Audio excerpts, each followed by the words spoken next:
Welcome to the Scene Snobs Podcast.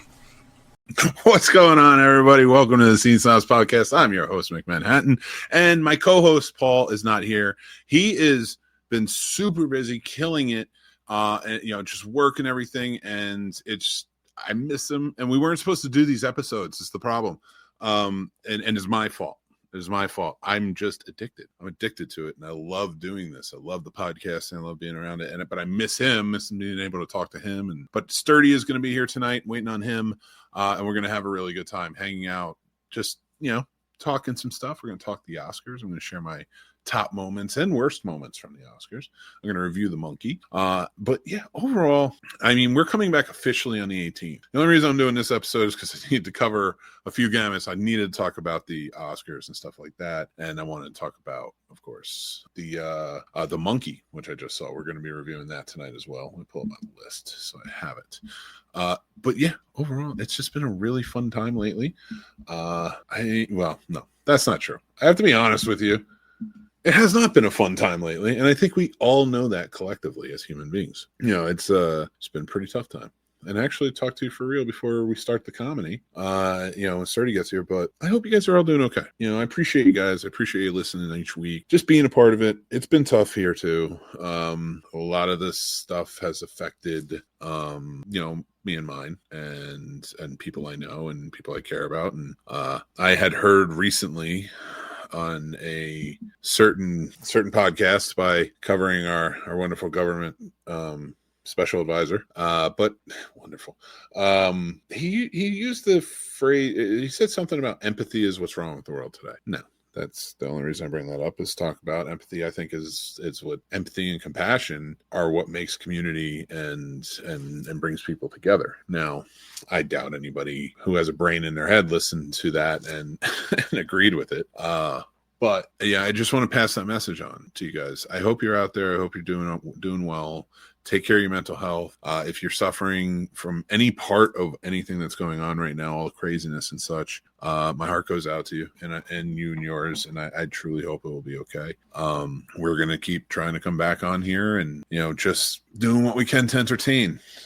Take your glasses off. I usually do that before the show, but I forget. We're going to do what we can to entertain, honestly. And it's tough. It really is. It can be a lot, very overwhelming at times with everything. And I'm finding as I talk to more and more people, it's harder to handle that overwhelming times. After the past 5 years, like every year since 2019, which was no picnic even before then, it's just been getting harder and harder. So I hope that this is the darkest before the dawn scenario for us as a society, as people, as a world. I will always hope for that.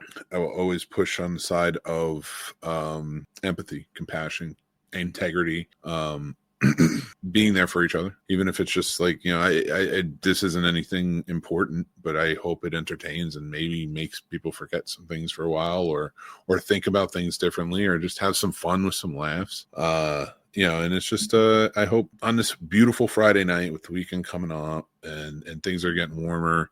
So I hope that helps a lot more people I know who are suffering with like a lot of blizzards, like last minute blizzards coming in, the cold front, stuff like that, but also the flooding. There's been some fires down in South Carolina, I think crossed into the North Carolina border. And my heart goes out to them. Like we just saw something so devastating in Los Angeles and now it's happening here. It's just wild, man. It's just wild. We got to care about each other. Or where are we? What are we with? Nothing. So I have been, for myself, to kind of keep my head going, I've been watching a lot of movies and writing. I think I talked about it early, late last year. I started writing a screenplay, a friend of mine and I, for a feature. And now I'm a good few drafts into it. So I think I'm ready to see what I might do with it with the next step. It's a big deal for me. I've written screenplays before. I've been commissioned to do it. I've just done it on my own. I have treatments ready to go that I want to write after this. Now that I've just finally in fulfilling like that, like a void from me for a while for not writing, I'm finally being able to do that. So, I wrote the script, so it's doing well. Doing well as a script. Like I'm very happy with it. And I may try to do something with it. I may try to make it. I'd be very excited to, because I've been a filmmaker, but I've never made anything that's my own. It wasn't mine. Like, I was a filmmaker basically for hire. Which was great, and I loved it. But I'm getting older, and I want something on my own. So I have been thinking about possibly getting into it and doing it myself. But but we're gonna see. We're gonna see how things go. It'll be it'll be ultra low budget, so it'll be interesting to see. But I think you guys would enjoy. So I've been dipping my toe back in that, but I've been watching a lot of stuff too, because I've also been writing a lot of articles. I'm over on Substack now, and I'm doing my movie reviews on there, as well as like Letterboxd and such, and all the links are down below if you want to follow or anything. It's been interesting. A lot of movies, a lot of reviews. It's been so cathartic sort of to do that, but overall, like, when I really get into it, it's I've started writing tying the movies into certain societal things happening. Like, I'll do a commentary. They're all opinion pieces, of course, but I'll do a commentary. Like, I just did one with what was it? I had talked about Captain America: Brave New Worlds, and on the backdrop of DEI, stuff like that. I just did one for but I did another one where it was James Bond's, how ways that Amazon could ruin James Bond, which we also did a video for, and you can check that out as well. And I think it was on last week's podcast as well. Like, we just kind of went a little in depth on all, but I wrote it out as well. Another James Bond theory. Okay, a bunch of stuff I'm cooking up on there. I'm working on something with Mr. Smith Goes to Washington right now. As if you've seen that movie, if you've seen that movie, I should say, then you probably know where my direction I'm headed with the article. So, I'm just trying to flex my muscles with that. It's been a long time since I kind of walked away from writing for a while, and so it's nice to get back into it. And it's been really nice to get creative with everything, sort of do that. But yeah. Big reason why I want to do this week because I want to talk about the Oscars. I know I'm on record as saying I think the Oscars are bullshit. I think since probably more the late 70s, it's always sort of happened, like, Best Pictures or those top awards, not the technical awards, which is more along the lines of what I really appreciate when watching it. But the top awards of Best Director, Best Picture, Best Actors and such, they've always been bought in some way, shape, or form. Like, briberies of like baskets going to all the members' houses, stuff like that. So they've always sort of been bought, but it got more egregious in the 80s, like way more egregious. Like, I would argue so many of the Best Picture winners did not deserve it. I've seen them all, and so many did not deserve it, and that's why I can't get behind it, if that makes sense. I can't fully engulf myself in the Oscars anymore. The dream was, when I was a kid, like, I want to win one, that was about, and then you get into it and you kind of see how it's made. You see how the dough is made and such, and you're like, I'm good. It's like, I don't really care about that as much. Again, I was just talking about this with Sturdy earlier. It's like English Patient won Best Picture. That movie is terrible. Shakespeare in Love is not a Best Picture winner. Driving Miss Daisy. That one still hurts my heart. That beat Do the Right Thing. It's like, it kills me. Like, Malcolm X got beaten out for Best Picture. We can all, like, that's the one thing about the 90s versus now. Like, it was always bought, but then the Oscars took a turn into this activism stage where everything, like, it used to be like they would give it out to people they felt earned it. Like Al Pacino didn't win for Dog Day Afternoon, but he wins later for Scent of a Woman, which great movie, but I don't know that you'd win that for, that's very still a Pacino film. And then you have just all these different movies where it just seemed like they were trying to pay tribute to somebody down the line. And they still do that. Demi Moore was great in The Substance, but there were other performances that were better than hers. But I thought she, like, if you were going to give it to anyone, they gave it to the wrong person. But we'll get into all that.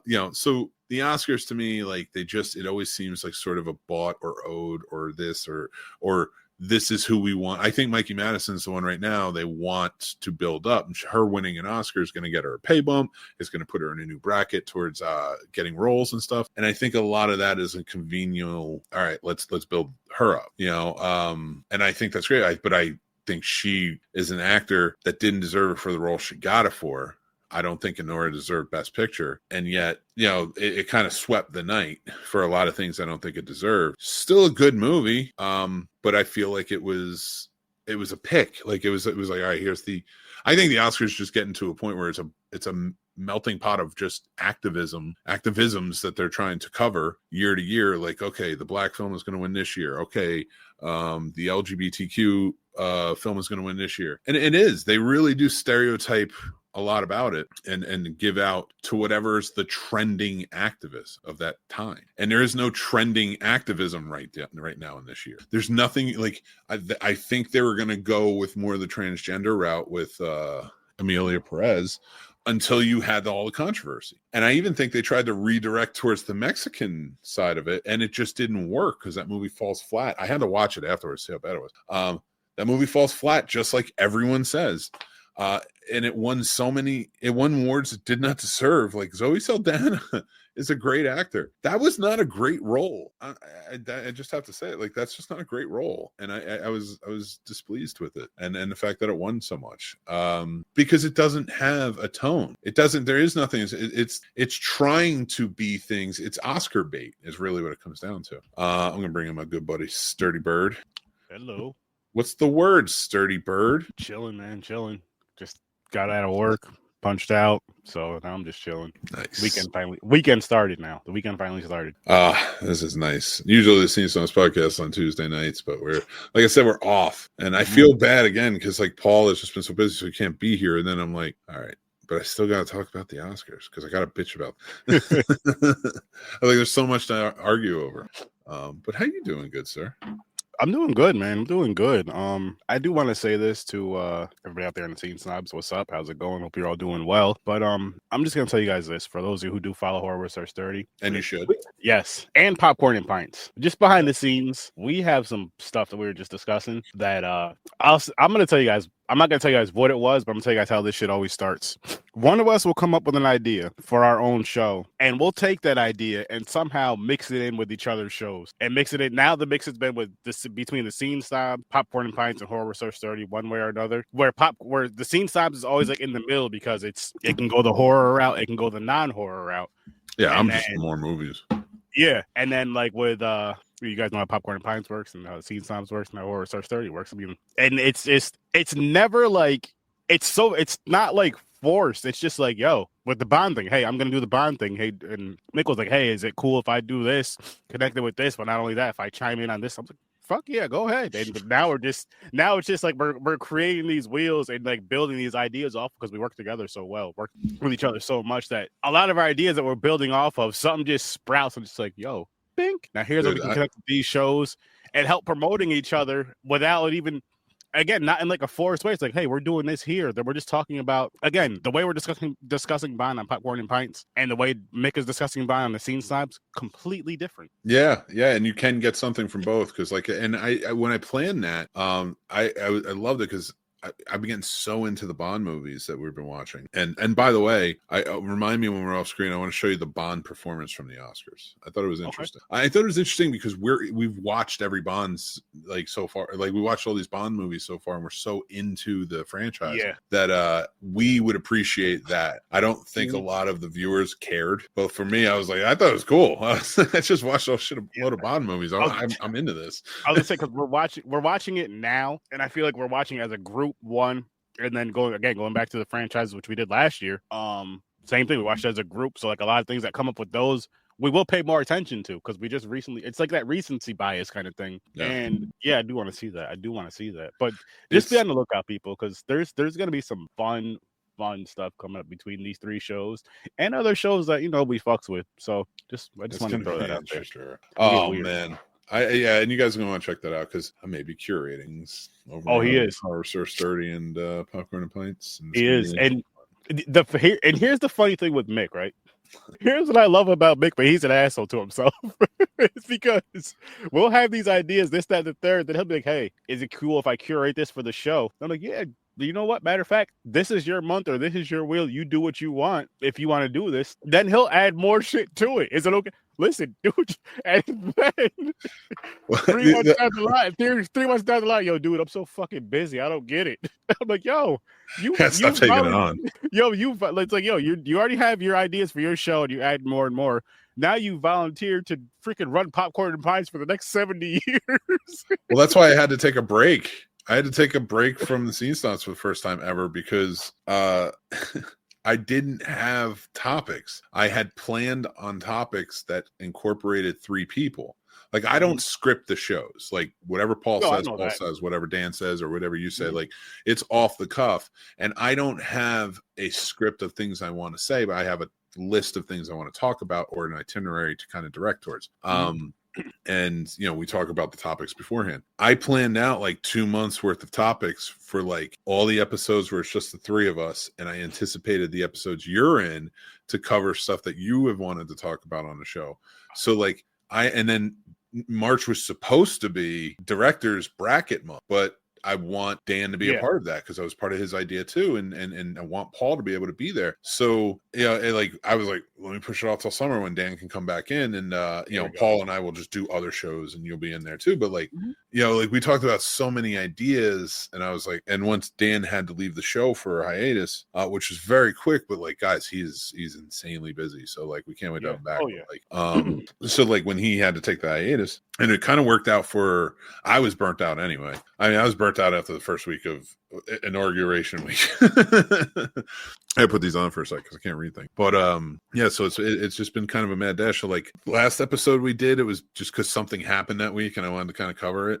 And then again with the Oscars this week. So like that, it's been nice to be breezy about things for I love having like a loose episode type of thing where it's more of like we're gonna get to this and we're gonna get to this, but for the most part, we're just kind of just shooting the shit, flowing, having a good time, laughing. Yeah, and it is just fun. Talking about the excitement that's coming up, which oh man, just from our conversation, I'm not going to because just from our conversation earlier, I'm just like, oh, it's gonna be so fun. I'm just gonna tell you guys this: the themes are sticking around, like the themes over on Horror Source 30, the big themes are sticking around, but there's gonna be some remixes to a lot of things. And as you guys know, how Sturtoween is always random, that's gonna stay random. But I have some ideas for it. I can wait. I have some ideas for it. It all ties into our discussion. All I'm gonna say is a wheel will be involved because there has to be a Sturtoween wheel, even if the theme's already thrown together. A wheel has to be involved. Why don't you? But I don't. Well, what you could do is you could take movies that match up and put them both on the wheel, and then just have for when we're watching them. Yeah. That's what I wouldn't put each individual movie like say Jaws versus Dracula. Jaws versus Dracula, yeah, and then it's stuff like that. So like I was trying so hard to not allude to anything. Just movies. But I mean, we could have just used an old one like Freddy versus Jason. Like an old, one that we've done before. But I'm just thinking about it. So we would already have the matchups on the wheel because it's not like it's not I'll say this, it's not a franchise thing, so it's not like where you watch a movie matters. It's just okay, I got it. I have something. Actually, I'm gonna send it to you in a private message so I don't forget. Oh God, maniac. I think I already said it, but this whole podcast is us talking about how we plan for podcasts. We are not podcast coaches, but you can pay us if you want to, and we'll help you. But yeah, like that we do. Like you got to plan out. Like I think if you are like just to kind of round this out, like I do think you have to plan out your shows for extended periods of time. You, sir, just take it to the wheel, which I love because it's a controlled chaos. It's a mix though, because I do take it to the wheel, but those months are still themed out. It's just like, okay, so we're doing, besides like, of course, if we're doing franchises, like right now we're doing Resident Evil versus Underworld. So there's no need for a wheel for that, but I announced it on my show, so I'll say it here. Next, after those are over, we're going to be going to animated horror movies. So then we're going to be throwing a wheel together for animated horror movies, because why not? I know there's some out there. You mean there's some animated, like cartoon, like not live action. I mean, I know there. Oh. I know there are animated. You know what I think it is? I'm like, what do you mean in terms of animated? Like, are you counting like Monster House? Monster House is animated. It is animated, but like that's what I'm. Because my level is like, I am, but I want to go more adult towards that. But that's what I meant. Like, do you want? I will be. as far as shorts go, because I will be getting back to my short in the near future. As far as shorts go, if I was doing animated that month, I would do a mix of everything, like between what we're watching for the show and just, you know what I mean? Dude, The you kids need to ones. come down to CFF this year because they're having an anime con, and CFF the same week. Listen, man, if I could, I would. Okay, so you got stop motion, you got Mad God, you got Monster House. I love Paranorman, Coraline, Frankenweenie. There's a lot. I just didn't know if I know you want more adult oriented. Like the Corpse Bride is good. 9. I never saw that though. Like so for a lot of those movies you mentioned, I'll probably do more for the most part, not all, because there's a couple that I have like stop motion. Me and James did. That's one of the movies. Spoiler alert. That's gonna be dropped on the free Patreon tier over on Horror Research 30 when I get that built up. But we did a few of those. We did a few stop motion movies, and we did a few. I'll tell you behind the scenes. We did. I think we did like 6 episodes of. You got the Haunted World of El Super Beasto, which was, I think that was made by Rob Zombie. That sounds so. Or somebody wanted me to review that. I forgot what. But anyways, what I'm getting at is, the wheels, the themes they're gonna have some more depth to them with the themes, with the wheels, with the themes, and all this other stuff. So it's gonna be fun. It's gonna be fun. I think he's pulling your leg. I don't think you should. You know what? Just write to your congressman and say stop Horror Research 30 at all costs. This is. You know what? Ridiculous. I agree with that because what do you want fame for? They're gonna be like, why the hell should this be stopped? And they're gonna be like, we should watch more of this. This will bring us together. This guy right here, him and his horror movies, talking this crazy shit. I love it. Listen, it's fun. Why not, right? So, Mick, you know me well, right? You know how I enjoy movies. The movie The Monkey. How would I feel about that? Well, I'll tell you what, Sturdy. That's a great point. So let's get into our review. I'm going to tell you exactly how you should feel about it right now. That's how you should feel about it. I gave it a 1 out of 5. And now I'm not trying to be mean or shit on this, but I'm sorry. I have looked back and I have seen all of Oz Perkins' directed works. I didn't know the first 3, the original 3, like Gretel, Hansel, things like that. Like I didn't know they were his. I guess I just didn't pay attention to name, but like it was Longlegs that turned me on to the name Oz Perkins and the fact that he was Anthony's son. I did not like I don't like anything he's done. They're beautiful. I don't think they're good stories. They're like The Monkey for me is a horror comedy that is beautiful. He knows how to shoot the hell out of a movie, and he has a great cinematographer helping him along the way. The special effects, those 2 things are what got at the point. Like the special effects, the practical effects are great in this movie. There's some great death scenes, but there's like very little built in. Like at first, the actors, like you have this great supporting cast supporting this Theo James actor whom I liked in other stuff, but like it's not a strong actor. It's not like I'm watching like a Rob Pattinson, like who maybe has taken a role or something like that. Like Elijah Wood's in this movie, and that's where you see that disparity. Okay. You put like really good actors like Tatiana Maslany, who she played She-Hulk, and she was also in Orphan Black, the original Orphan Black, not the one they kind of redid with Kristen Ritter, which I haven't seen, so I'm not judging. But she was great in those, and she was good in this as the mom. Adam Scott was funny as the dad, and I'm not going to give anything away about what happens here, there, where, or what, but all of these characters are in it for too short a period. And now you may think that's like, oh, they died. That's I purposely said 2 characters that had very different fates, But Theo James in this isn't as strong of an actor, and when he's working against somebody like Elijah Wood, you see that. Elijah Wood's playing a crazy character in the movie, like this crazy stepdad who kind of oversteps too much, and he's doing such an interesting job. Like he's adding to the horror elements to it, but then he's gone in like 30 seconds. And again, I'm not giving anything away because all the fates are very different in this movie. So, and it doesn't always mean death. So it's very interesting kind of how they play out, but Theo James is the main focus. Even when he's acting against the kid who's playing his son, it just isn't like the son is a better actor. So, and he's playing twins in the movie. So he's pulling double duty starring in this movie, and it's already disjointed. The story just doesn't really mesh well, in my opinion. Like it seems like it's more to try and hit on certain comedy elements, and those comedy elements are all the deaths. And it's like, I don't need that. You start building up this lore of the monkey. Like somebody's like, no, if it does this, then it won't happen, or this. And there's like things that are being said where they believe it, and then it just breaks that. And there's no explanation as to what the monkey is or where it comes from. And I understand the idea of the suspense of it or just the mystery, but that's weak. That is weak. You have to at least give us something that's a little more concrete, something that flows in the story.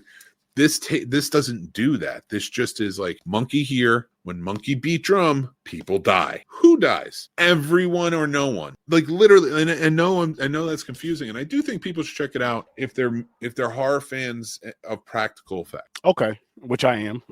It's very gory, but in a delightful way because it's trying to be comedic. And I hate to say that meanly, but the comedic timing doesn't work for me. That's fair though. And that's why I got a 1. Like it's just he is. I don't know. I've said this about a couple of other directors horror directors that Ari Aster, Rob Zombie. I've said this countless times if you listen to this podcast. And that is they have great premises to movies. Oz Perkins has a great premise to a movie. This is based on a Stephen King book, but he changed it up a bit. Not like in a crazy manner or anything, but like it is a crazier version. Stephen King didn't have these elaborate deaths, and like there's a little more depth to it. And it's a short story. I mean, I did read it when I was like 12, so Graveyard Shifts I read a long time ago, so I don't remember it perfectly, but it didn't. It wasn't this, So. And that's the crazy part of it. Like, quick question then. Would you had something. If somebody else were to do this, let's say a newer director, I won't say newer because I don't know how long this man's been directing before. I have a name in the back of my mind, but I have an answer to my question. But who would you have direct this same movie? Sorry, in someone else's hand. All right. That's a great question. And like this movie has never been made before. There is a movie from the 80s called Monkey Shines. And I think a lot of people are going to try and connect those. And just to let you know, Monkey Shines different. There's a cymbals beating monkey in this. And that same cymbals beating monkey is on the cover of the Monkey short story. And so you may get that mixed up. This has a drum because licensing rights. This is very different. Like the Disney owns the cymbal drums or something, and so that's why they use the regular drums in this. But in Stephen King's book, it was the cymbal drums that was doing. See, but to add to that, the Monkey Shines movie from the 80s isn't based on the monkey. It's based on a book called Monkey Shines. And it may have the cymbals monkey on it, but it's a real monkey in the movie. I gotta see that. So just to get that out of the way, to not confuse anyone, this is based on the Stephen King short story. It's a different from like what you might think. I think this is a stupid concept. It's not a great concept in the book either. It's just Stephen King wrote it and it's got some good writing to it.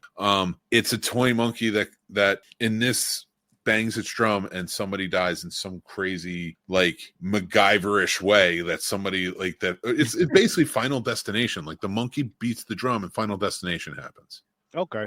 And but the difference there, again, going back to praise the practical effects in this movie, whereas you watch Final Destination, it's all fucking outlandish. It's all outlandish in how it does things. With the VFX, blood and all that stuff, and how crazy. This is actually done with practical effects that look cool. And check it out. So yeah, I think it's worth that. But for me, it's a 1. I'm never gonna watch it again. Like I think this is a stupid concept of having just some mystic. It's a stupid concept if there's no fun backstory to it. If you don't give me a lore to this monkey and why when he beats his drum it seems like the world is ending everywhere, I don't care. It had the same sort of feel as Knock on the Cabin Door, that M. Night Shyamalan. I don't think I've seen that one, but or even like The Watchers, like his daughter did that one. It's that same, like, you don't really get a resolution out of it. Yeah, you know how it ends. It is what it is, but you don't really get a resolution, and it's just kind of annoying. Okay. And that's why I got a 1. The cover's pretty damn cool, man. That's the It is cool. The monkey looks awesome. And the comedy, there's certain comedy parts where the deaths happen that it does play, but it isn't perfectly timed. So I think, like, for me, Oz Perkins might want to like work with a writer. I'm not saying not write. Like Rob Zombie, I think, should be in the writer's room. Ari Aster should be in a writer's room. And so I think Oz Perkins should find a writing partner he trusts, that when he's like, I want to get to this, and this, and I think that will look cool, and he's got his director brain on, he's got a writer there being like, well, we got to cross the bridge, like how do we get there? Okay. And then add to that, because that's the elements that we're missing in the story. So but I appreciate you guys watching this, whether you're watching it, listening to it, or watching as a clip. Thank you guys. And let's get on to our final segment. Well, actually not our final segment, but the last one's pretty quick. Top 5 countdown moments at the Academy Awards this year, 2025, the 97th annual Academy Awards. I railed against the Academy Awards a little bit earlier. I'm going to talk about my best and worst moments here with my buddy Sturdy, and let's get started with number 5. Okay, so my top 5, my number 5 is best moment is Nick Offerman. Nick Offerman was the voice this year, and I think that man should be the voice of a lot more stuff. He played Ron Swanson on Parks and Rec. He's been in tons of other stuff. He just has a naturally charming gravitas towards his voice. You remember him from The Last of Us. He played I think he was Bill with Bill and Frank. He was the one that set all the traps and such. Him. So like his voice just has that natural gravitas to it that like you get from a Morgan Freeman or the other actors that have done that in the past, like damn near from a Troy. Dennis Haysbert is probably one that has that voice too. James Earl Jones. Troy has the ultimate one, and Troy Hill talks. Trust us. Wait till he's about 75 years old. That's true. He'll read you a book, put you right to bed. Oh my God, I'm ready. So that's my best moment. My number 5 worst moment is no love for the Wild Robot. First of all, Flow. I still have to check out Flow. I'm getting ready to watch Flow with Jack this weekend, so it's gonna be fun. But the Wild Robot had one of the best songs, and the one that won best song maybe didn't deserve it. I don't know. I didn't see everything. I didn't listen to every song, but I know the one that did win it didn't deserve it. And Kiss the Sky from Wild Robot was a really nice song, so I was cheering for that. And Wild Robot was just a genuinely really good movie and deserved a lot more credit. So no love for Wild Robot. That was my number 5 worst. Number 4 best moment. Let me tell you something. James Bond tribute. They did a tribute to Barbara Broccoli and Michael G. Wilson. I believe the names of the producers who took over for Albert Broccoli and Saltzman. Harry Saltzman. So I guess I don't know if this was planned. I don't know if this was something. Well, I'm sure it was planned, but like I don't know if it was something like they knew the sale of James Bond to Amazon was going to come through, and maybe this was like Amazon's way or the Academy's way or something of saying, okay, we're going to celebrate James Bond. We didn't do it at the 50th. They just sold it off after all these years. Let's celebrate what was. A lot of people have complained about it. Now, the people who complained about the James Bond tribute are passive movie fans. They're addicted to the glitz and glamour side of it. They're the ones that I just can't stand. And the reason I say that is because James Bond is very much an integral part of film history. It definitely is. It's one, and I'm not saying it's the most important franchise or anything like that, but it is an integral part. It inspired things in pop culture, stuff like that. Like these movies are famously known, and within the world of the film industry, they're very well respected because they get the money, and they're timelessly remembered and have been going on for so long. And the reason I get mad at the people who are like, well, why do we need this at the Oscars? It's like, because you don't understand film history. You don't understand how important that is. And at the Academy Awards, we should be celebrating these things that are important, that they desperately don't even do. Like I talked about the English Patient, winning and stuff earlier. And it's like all these movies, like Driving Miss Daisy, beating Do the Right Thing. It's like, are you insane? Like you're not celebrating movies. You're not celebrating the best. You might as well become a cabinet member because you have no merit in this place. Sorry, I had to go a little crazy with that one. And what's funny about the whole Bond thing, just how it lined up with us over on Popcorn and Pints discussing Bond, because I'm gonna be 100% honest with you. As far as Bond going on Amazon, if we weren't talking about it on Popcorn and Pint, I wouldn't have paid any mind to it. I wouldn't have paid any mind to it because I would have, because I did like the tradition. I knew that they were, but like I wouldn't have been as invested now that I've seen every one of them and I learned everything I could. You're absolutely right. Like it wouldn't have been that deep to me. I probably would have been like, yeah, that makes sense. I'm happy that we are discussing it. Like we're reviewing these movies while this is going on. Like I'm happy we did. Like I'll put it to you like this. I'm happy we did Bond this year and not last year. Like imagine if we did the Star Wars Star Trek thing and then this Bond shit comes out. It's like we would have brought it up, but it's like we wouldn't have went in depth with it or really cared as much. As like we talked about that shit last year. Who the fuck cares now? So it is, and you know, watching this, and that's why it's my number 4, the James Bond tribute, is because they sang like "Diamonds Are Forever." I think Doja Cat sang that one, and they had the beautiful dance around. Like they sang they did the original as a dance, and it was just very well done. Like the whole thing was well produced. Yeah. I think I cannot remember all the singers' names. I didn't know them. They're all new, younger singers, and I completely get it. I know I've heard of Doja Cat before, but younger singers, I don't know the names, so excuse me. But they were singing like Skyfall and like just these great songs. Live and Let Die, what they sang, and it was just and there's a beautiful choreographed dancing, beautiful imagery and stuff. So like as a Bond fan and as a movie fan, I appreciated that. I was like, this is a celebration of movies. This is something that within the movie history is just like it's like ingratiated in our minds. Like, everybody knows who James Bond is. You know, we all get it where it comes from, even from the parodies. So that's why I loved it. It was I thought they did a great job. I agree with you. Like it's super important. I mean, just from the few explosions you've seen in these films, I just automatically think, yeah, we're getting towards the 80s when explosions. And I know we had this conversation off air, but I want to say this on air. Explosions from the 80s are the greatest of all time. They will never be topped. Visually, yes. Even making it more realistic, yes. As far as the ridiculousness, as far as like the oh shit excitement, no. Because the 80s blew up anything and everything from like there's so many explosions. Damn near your two-wheeler bike just grazing a car and boom. Dude, you know what messes me up is when I think, and to kind of get off topic for a few here, but whatever.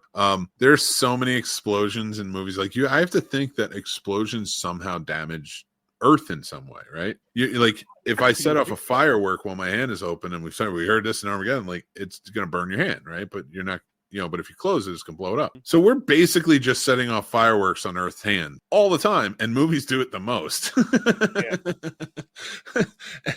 I'm surprised she's been as kind to us as she has. She's been warning our dumbasses for years. Yeah, you know what I mean? Like, imagine if we would have just listened. Imagine if we would have just listened from day one and just like all got along, living off the land, how everything would be. It's a good thing. We'd be the healthiest creatures in the world, figuring out ways to communicate and fuck. We'd be doing that. I know, dude. But we wouldn't have all this, but we'd probably be better here and here as people. We'll see, man. We'll see what happens one day. I want my Star Trek future. And that's the beautiful part about movies, and that's why I love that. And I want to see them do it and celebrate Star Trek one day and do more of this. I don't care what people say. For the movie fans, do more of this where like you're celebrating those storied things. Like I would have loved it too if they did something, because they were so big in the Wicked, and I'll get into that in a bit, but like do a choreographed thing about the Wizard of Oz to the music. You know, like that or you know, I just appreciate when they appreciate movies, not bullshit actors and stuff like that. The celebrities that are there to kiss their own asses, the directors that are there to kiss their own asses. I appreciate all the technical awards. You still don't have stunts though, and they deserve it. God, they deserve it. I could rally against this forever, but anyway, James Bond, they did do a good job. I thought that was a good choice, and I doubt they'll keep doing stuff like that next year because there's probably blowback from Kim Kardashian or something. But my number 4 worst moment, no love for horror. Yes, there were some pickups, but truly, like, why wasn't Nosferatu up for Best Picture? That's BS, and we know it. And I know the list, and it should have been. The substance in Nosferatu were, of course, unevenly distributed, and like they got certain categories, and they got certain categories, and never the two shall meet because they hate horror at the Academy Awards, and that's why that is my number. Oh yeah, my number 4. I didn't switch the thing. That's my number 4. I've been talking too much. All right, let's go to my number 3. Number 3 best moment: the showcase presentations. Like when they had they would have like the styles and designs from the costumers on there.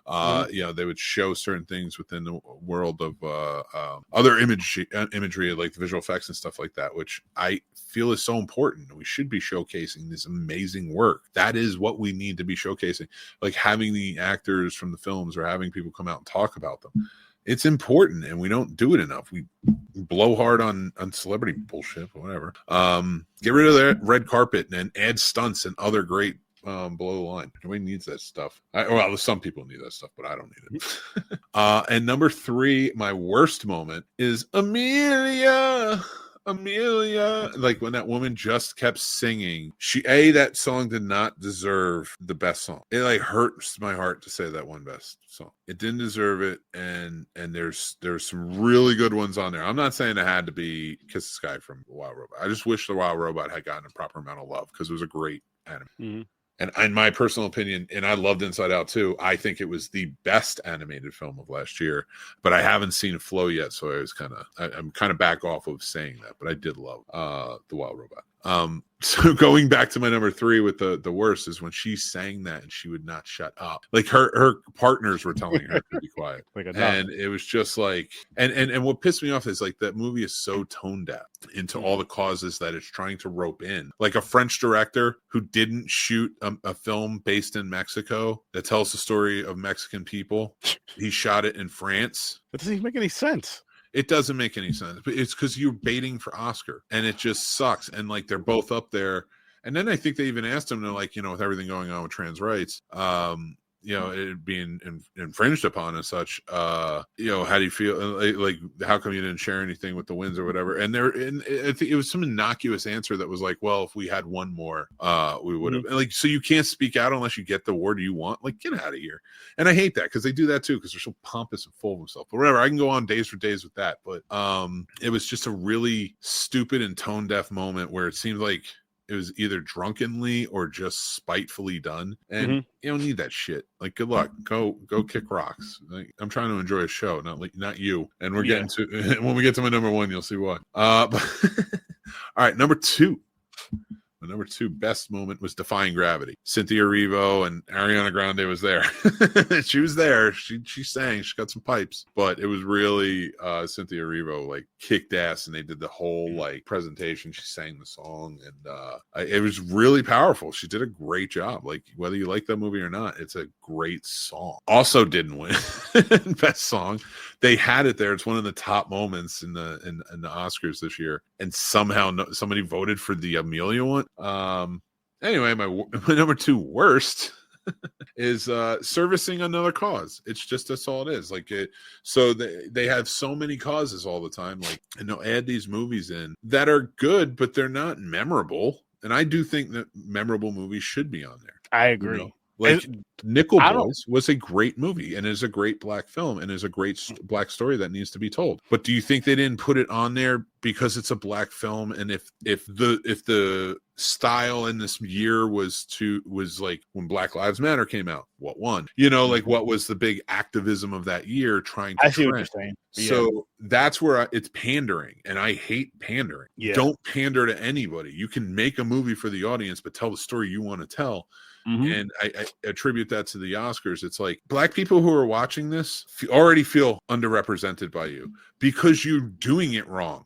Because you're like giving it to movies that you think are on the level of like Malcolm X or Do the Right Thing or other amazing black films in the past that you snubbed and paid no attention to, but then you're giving it to good art house films, but not powerful performances. Mm-hmm. Like, okay, if you really want to celebrate a great black performance, how about Denzel Washington, which was the best part of Gladiator 2? Literally, in a movie where they put boats in the Coliseum, the best part was anything that Denzel showed up in. And if you can have that powerful a movie, and that movie did really well, how the hell aren't you celebrating that? But you don't want to celebrate mainstream. That's not what you want. You want to be art house. You want your cake and eat it too. I hate the Oscars, man.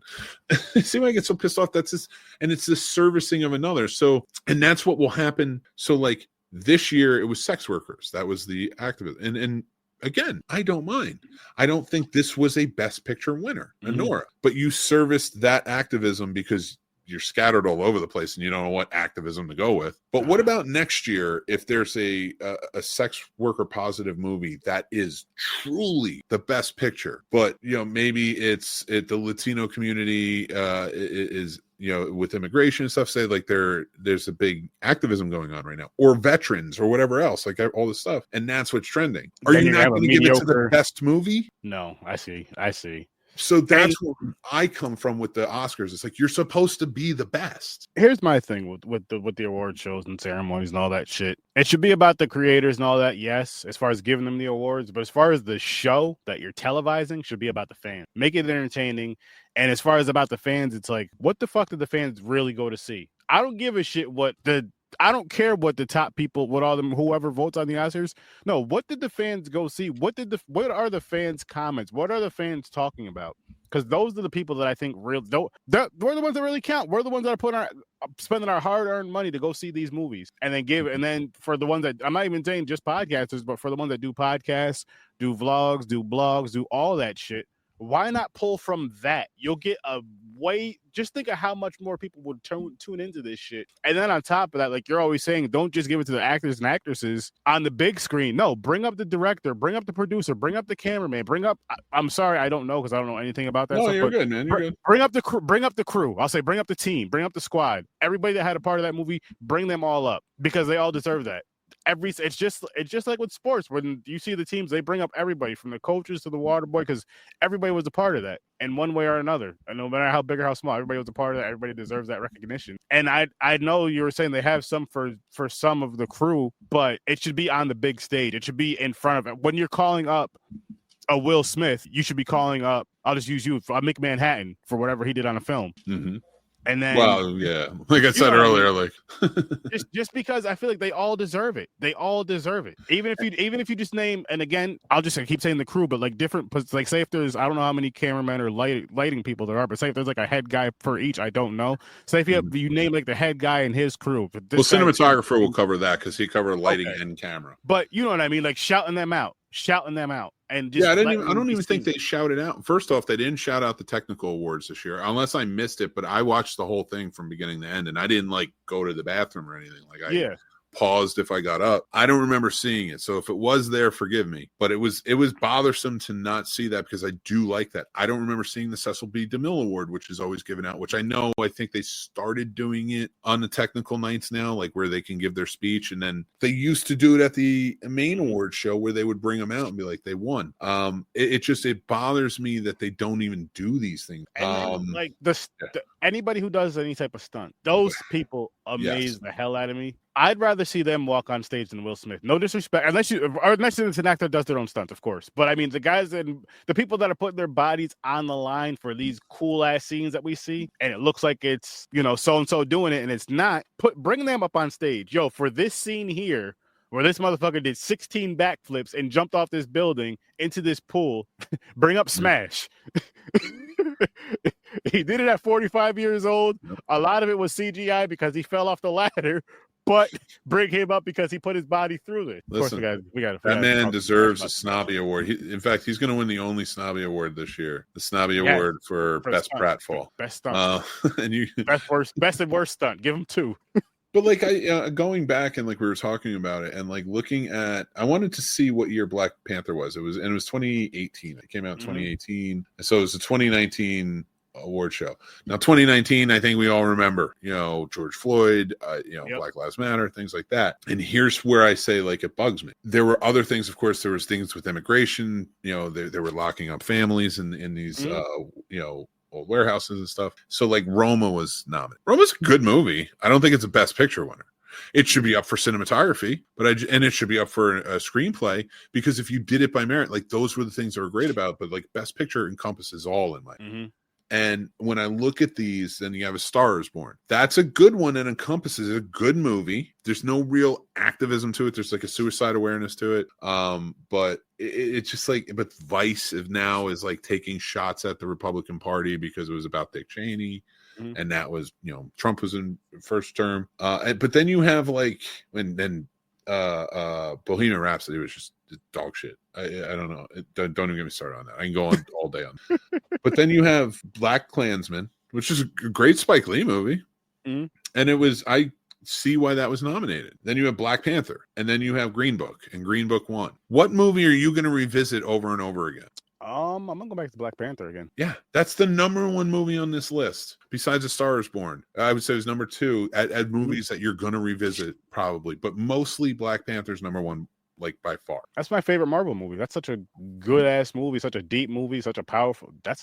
It's the only Marvel movie that's worth getting a Best Picture, in my opinion. Now, Angela Bassett deserves, but Green Book, good movie, art house movie. It was fun. It's a white savior movie. So like we have Black Klansman, which is a Spike Lee movie. So if you're trying to give it for activism's sake, why wouldn't you give it there first? But Black Panther deserves it for being Best Picture, for being the actual Best Picture, and you give it to Green Book, which is white people saving the black man. So like that's what I mean about the Oscars. I'm sorry if I'm pontificating in this top 5 show, or even if you're watching as a clip, but it is a podcast. I don't care. It's true though. Like to me, it's like, and I draw back to those things because if you watch every year, it's the same thing. I think they were counting on Amelia Perez this year, but it didn't work because people saw it and they were like, "No, you're not doing that." And that actually brings me to I have an interesting question to ask you. Now, if they did it in like, how Film Fest work. So if they did it in like a Film Fest style where the fans vote, like the online Film Fest work, where you're not watching the movies online, you're going to the theaters and watching them, but all the voting and comments are online. Very similar to where you pick your number rating, all that, and you jump your comments in there. Would that make a better Oscar? Like with the ratings and it's X amount of movies you have to watch, all that stuff. But would that make a better Oscars for you, you think, as far as like what movies won? No, because like you can do that with the People's Choice Awards. No. But let's say it's an act. It's just up to the people. Nobody else but the people. I wouldn't do that. I wouldn't do it because like now think about this. Yes, horror would get more respect. You still, I guess you have more of a criteria to it. And I think it deserves but I think anything that goes into the Academy Awards should be criterion worthy. Now I'm not saying that only Academy Awards films should become criterion. I'm saying that if you are nominated for an Academy Award, especially for Best Picture, or you're an actor or a director, it better be a criterion worthy performance or film. And I think that should be the bar of what. And I don't care if anybody thinks that Criterion does collect a great amalgamation of films from all over, and it celebrates film as it is. And I have to respect that because that's something that speaks to me, because I can walk into the Criterion closet and find things that I'm going to love, and I'm going to find things I'm going to be surprised by. And they're always going to be there. And they don't just if there's a Driving Miss Daisy Criterion, then prove me wrong. But I don't think there is. And I don't think there will be, because they know what they're doing. Unless they've just abided by making all of the Best Picture winners. But don't do that. I've seen them all. Don't do that. There's some bad ones. I don't know how many I've seen, but I've seen one in recent memory, and that was, I don't even know what came out that year. What came out that year? What was nominated that year? Which year? For The English Patient. I think that was 97, so it was around 98. So many different things. I think 7 actually came out that year, if I'm correct. I need to watch that damn movie. I have yet to watch 7. I can find out for you, because it just was because it's like, and that's what bothers me about it. It's like, how did that movie win? So you were now wait, which movie again? Because now I'm looking at a list of movies, so I want to make sure I don't mess up. The English Patient. The English Patient, that's what it was. I'm looking to see. Yeah, this is the year. So let me find the Best Picture winner. What else was up in the Best Pictures? Okay, so yeah, The English Patient won. Fargo, right there. I don't know about Jerry Maguire being Secrets and Lies. I don't remember that one. And Shine was good, but again, Fargo. I don't know. If you talk to any cinephile about this list, they're going to be like, "Oh, exactly like I just said." They might like Secrets and Lies. I'd have to look it up, but it's not something that sticks out to me, so I don't think it was something great. But The English Patient won over Fargo. I got to see Fargo now, man. You've got to see Fargo. It's so good. It's a Coen Brothers film, and it's honestly it's one of their best. There's a TV show about Fargo. It is inspired a TV show that's on 7 seasons. And it's so good, and each season gets better and better because it's just different. Check this movie out. It's so good. Like Chris Rock was the star of one of the seasons. Nice. They did like a Jewish mob versus the black mob and like the 40s. And like dude, it was so interesting. And like the fact that the English Patient, I wouldn't even put English Patient wouldn't even be on this list. It's so bad. No. It's so bad. That's the worst movie I've seen in a long time. That's just so bad. The best thing about it, you could say, cinematography, I guess. But other than that, that movie was. I can pick a year and tell you. Like I don't think I've seen a movie that deserved Best Picture win, and that's a thing. That's a thing. Like maybe since the 70s. And that's just me being like hyperbolic about it. But yeah, I'm now in the press. Let me do my number one. Not even got to one. Number one, the best was Conan's hosting. He was hilarious. He was picking on people. He was picking on people where it wasn't too vicious, like Ricky Gervais, whom I love. I thought he did great, but I know he was being extra mean. So like whatever. Celebrities can take it. Mm-hmm. But yeah, I just thought Conan, he even did a whole song and dance to waste time so people couldn't waste time during their speeches. He wasted time with a complete dance number. Now, to an absurdist, that's hilarious. That is one of the funniest things I could ever see. Mm-hmm. A waste time song so you can't waste time when you're giving a speech. That's genius. That's monorail level genius, in my opinion. He wrote that too. So I don't know what to tell you people. Like, he was great. He was my number one. That is really smart because he called Drake a pedophile. He did. I didn't. I'm not lawyered up. I'm saying he did. Did. Drake, don't know you, and I don't want any more beef with Canada, but Kendrick, I love you.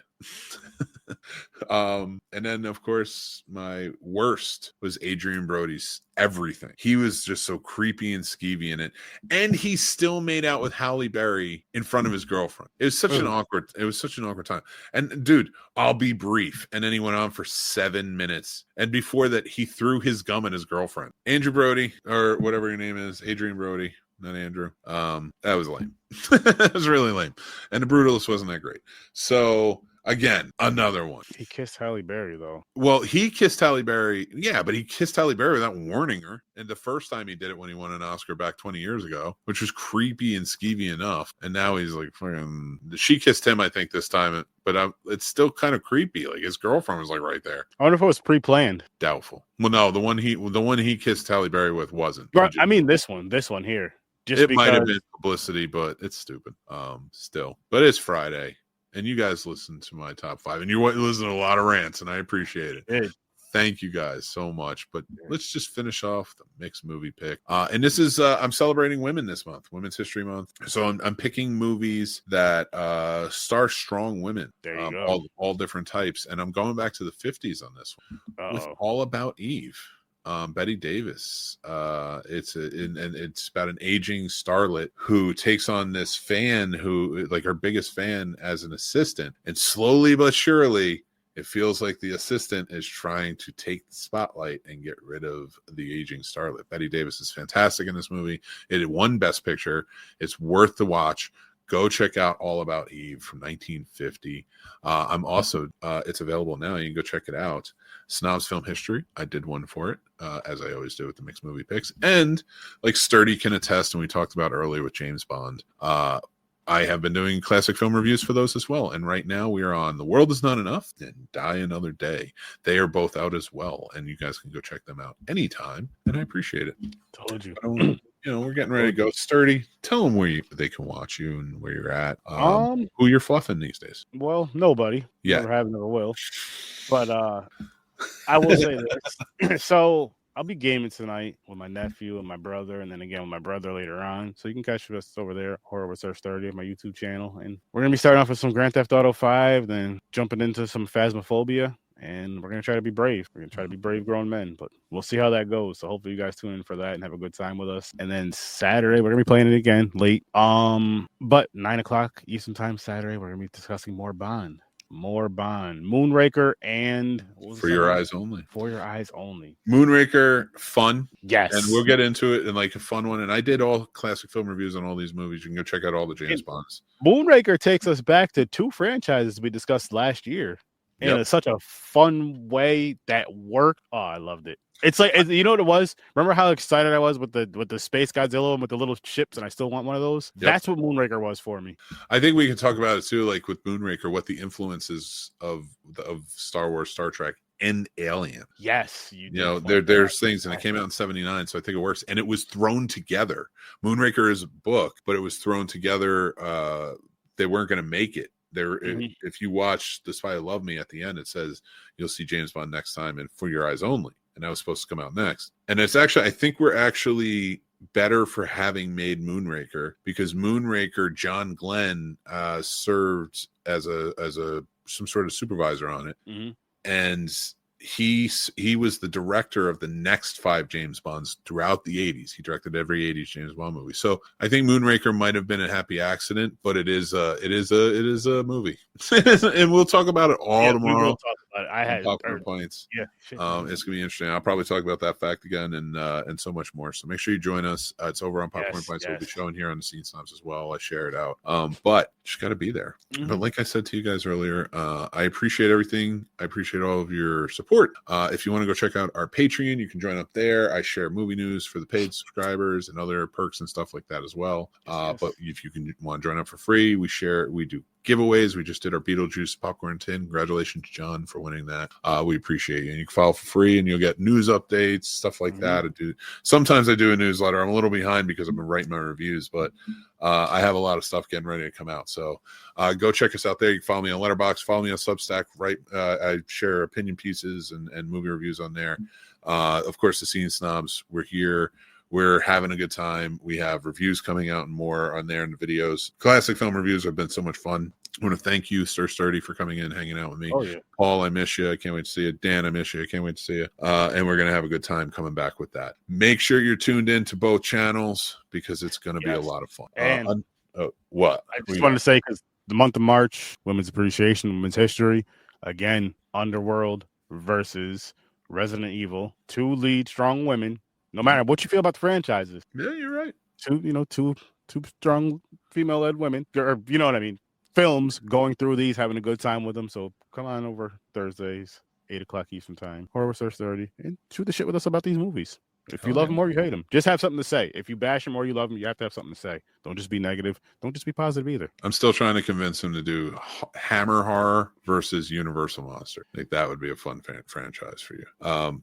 But until next time, remember, everybody, take care of yourselves. That is so important. I'm urging you guys with everything. It's very overwhelming right now. My heart goes out to all of you, my immigrant friends who are suffering right now and being put through and are terrified. To my Black friends who are being pushed constantly. And the communities are just, the veterans are being attacked, like the federal workers are being attacked, like everybody's being attacked, and it's so overwhelming, and everybody's kind of sort of scattered, and the trans community, things like that, like it's all just been crazy. My heart goes out to you. Empathy is the way. Don't listen to the bad guy from Moonraker, basically. Empathy, compassion, community, caring, that's what's important in life, and it is the most important. And I want to say thank you again for supporting the Scene Snobs, being a part of it, joining in, having a good old time with us. Remember to be kind to yourselves, take care of yourselves, stay classy, and I'll talk to you soon.